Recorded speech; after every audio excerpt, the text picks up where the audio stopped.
नमस्कार दोस्तों, मैं हूं अर्जुन। आप सुन रहे हैं हॉरर कहानी, वो भी मेरी जुबानी। तो दोस्तों, आज मैं आप लोगों के लिए दुखद कहानी लेकर आया हूं, जिसे सुनने के बाद आप लोग रो दोगे। तो दोस्तों, ये कहानी मुझे भीमदास जी ने भेजा है। दोस्तों, भीमदास जी ने एक भटकती आत्मा को मुक्ति दिया है। तो दोस्तों, कहानी शुरू करने से पहले मुझे आपसे एक छोटी सी रिक्वेस्ट है कि अगर आप लोग मेरे चैनल पर नए हैं तो मेरे चैनल को सब्सक्राइब करें और मेरे वीडियो को लाइक करें। तो चलिए दोस्तों, बिना समय बर्बाद किए कहानी शुरू करते हैं। रात का समय था। घने बादल आसमान में जमा हो रहे थे और हर दिशा से तेज हवाएं चल रही थीं, मानो किसी अनहोनी का संकेत दे रही हों। शहर से दूर एक पुराने श्मशान घाट में अजीब सी खामोशी फैली हुई थी।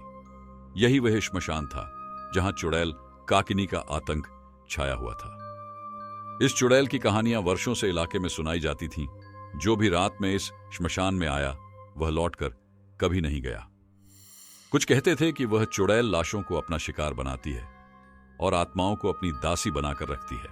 लेकिन काकिनी का आतंक खत्म करने की हिम्मत किसी में नहीं थी, सिवाय अघोरी भीमदास के, जो वर्षों तक हिमालय में साधना कर चुका था। भीमदास का विश्वास था कि हर भटकती आत्मा को शांति मिल सकती है, चाहे वह कितनी ही भयावह क्यों न हो। उसने अपने गुरु से आशीर्वाद लेकर तय किया कि वह इस श्मशान में जाकर डाकिनी के आतंक को हमेशा के लिए खत्म करेगा। रात के 12 बजे रहे थे। भीमदास ने श्मशान के पास पहुंचकर मंत्रोच्चार शुरू किया। चारों तरफ अजीब सा सन्नाटा छा गया और हवा मानो उसकी उपस्थिति से गुस्से में आ गई हो। वह शांति से चिता के पास बैठ गया और ध्यान लगाने लगा। कुछ ही क्षणों में उसे एक ठंडी लहर का एहसास हुआ, डाकिनी की उपस्थिति का संकेत। तू कौन है जो मेरी नींद में खलल डाल रहा है? एक भीषण आवाज गूंजी। धुएं की लहरों से एक भयानक स्त्री आकृति प्रकट हुई।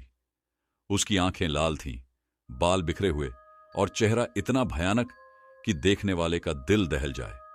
भीमदास ने बिना डरे कहा, मैं अघोरी भीमदास हूं, तेरी मुक्ति के लिए यहां आया हूं। काकिनी हंसी।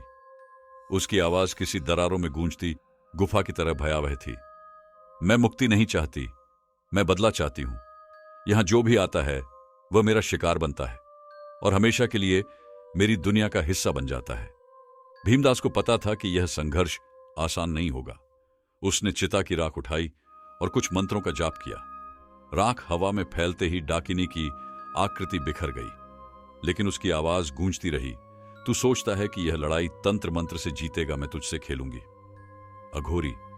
अचानक चारों तरफ से भटकती आत्माएं प्रकट होने लगीं, कुछ बिना आंखों के, कुछ अधजली देह के साथ और कुछ हवा में तैरती परछाइयों की तरह। उन्होंने भीमदास को चारों तरफ से घेर लिया, पर भीमदास विचलित नहीं हुआ।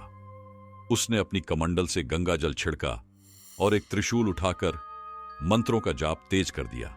आत्माएं तड़पने लगीं, लेकिन काकिनी ने जोर से चीखते हुए कहा, तू चाहे जितने भी मंत्र पढ़ ले, इस श्मशान में मेरी शक्ति के आगे तेरा हर उपाय व्यर्थ है। यह मेरी दुनिया है और यहां कोई नहीं बच सकता।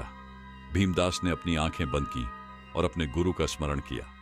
गुरु का दिया हुआ भस्म उसने अपने शरीर पर लगाया और कहा, तेरे आतंक का अंत आज निश्चित है। तुझे इस लोक से मुक्ति मिलेगी, चाहे तू माने या न माने। भीमदास की साधना के बीच काकिनी ने एक रहस्य उजागर किया। उसने कहा, तुझे लगता है मैं चुड़ैल हूं, मैं भी कभी इंसान थी। इस श्मशान में एक तांत्रिक ने मेरे प्रेमी के साथ धोखा किया और मुझे बेवजह मारकर चुड़ैल बना दिया। तब से मैं बदले की आग में जल रही हूं। यह श्मशान अब मेरा साम्राज्य है और कोई भी मुझे यहां से हटा नहीं सकता। यह सुनकर भीमदास ने डाकिनी से कहा, अगर तुझे सच में शांति चाहिए तो तेरा बदला लेने का यही तरीका नहीं है। तेरा प्रेतत्व खत्म करने का एक ही उपाय है, तुझे आत्मज्ञान पाना होगा। डाकिनी हंसी और बोली, तू भी उसी तांत्रिक की तरह झूठ बोल रहा है। तभी अचानक एक और अघोरी का प्रेत वहां प्रकट हुआ।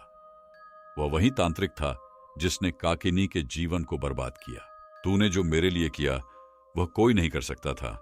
आज मैं मुक्त हूं। आसमान अचानक साफ हो गया, हवा थम गई और एक दिव्य प्रकाश ने श्मशान को घेर लिया। भीमदास के मंत्रों के प्रभाव से काकिनी की आत्मा को मोक्ष मिल गया। उसकी आत्मा आकाश में विलीन हो गई और श्मशान का भयावह माहौल भी शांत हो गया। भीमदास ने धीरे से कहा, हर आत्मा को शांति चाहिए, बदले से कुछ नहीं मिलता, लेकिन क्षमा से सब कुछ पाया जा सकता है। जैसे ही भीमदास वहां से जाने लगा, पीछे से एक ठंडी हवा का झोंका उसके कानों में फुसफुसाया, धन्यवाद अघोरी। लेकिन यह अंत नहीं था। कुछ कहानियों का अंत कभी नहीं होता। भीमदास ने मुस्कुराते हुए आसमान की ओर देखा और आगे बढ़ गया। तो दोस्तों, अपनी राय देना ना भूले। मैं फिर लौटूंगा ऐसी ही कहानी के साथ। तब तक अपना ख्याल रखें। धन्यवाद।